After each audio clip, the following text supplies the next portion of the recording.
बहुत समय पहले की बात है। एक राजा के राज्य में चोरी हो गई और उसको पता ही नहीं चला।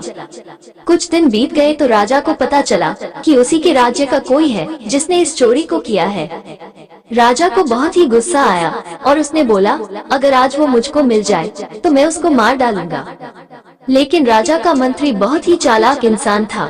उसने राजा से बोला, राजन, आप क्रोध मत करें और दिमाग से काम ले, तभी कुछ हो सकता है।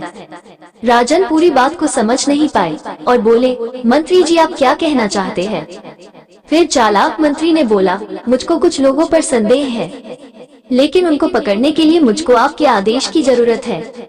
राजा ने बोला, आपको जो करना है करो, मुझको बस वो चोर चाहिए। मंत्री ने बोला, मुझको 10 लोगों पर संदेह है, मैं उनको आपके सामने लेकर खड़ा कर दूंगा, लेकिन चोर कौन है यह आपको ही पकड़ना पड़ेगा।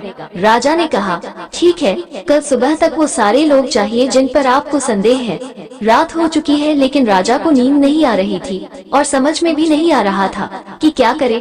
कुछ देर सोचने के बाद राजा के दिमाग में एक विचार आया और वह खुश होकर सो गया। अगले दिन सुबह सुबह उन 10 लोगों को राजा के सामने लाया गया। राजा ने 10 लकड़ी का डंडा मंगवाया और एक एक डंडा सबको दे दिया और बोला, तुम लोगों में जिसने भी चोरी किया होगा, कल तक उसका डंडा अपने आप ही 2 इंच छोटा हो जाएगा। राजा की यह बात सुनकर सब लोग डर गए। फिर राजा ने बोला, आप लोग अपने घर जाए और कल सुबह फिर आना। ये देख राजा का मंत्री बहुत ही गुस्सा हुआ और बोला, आप क्या बोल रहे हैं? डंडा कैसे छोटा होगा? कोई जादू तो नहीं है न? ये सुनकर राजा मुस्कुराया और बोला, मंत्री जी, आप कल देख लेना, आपको खुद ही समझ में आ जाएगा। सब लोग अपने घर में जाकर सो गए, लेकिन जो चोर था वो सो नहीं पा रहा था। बार बार अपने डंडे को देख रहा था कि कब बड़ा होगा और वो उसको काट देगा। आधी रात हो गई और डंडा छोटा नहीं हुआ। फिर क्या था, उसको बहुत ही तेज नींद आ रही थी और वो डंडा को काट कर सो गया और सोचा कि सुबह जब बढ़ेगा तो फिर से उतना ही हो जाएगा।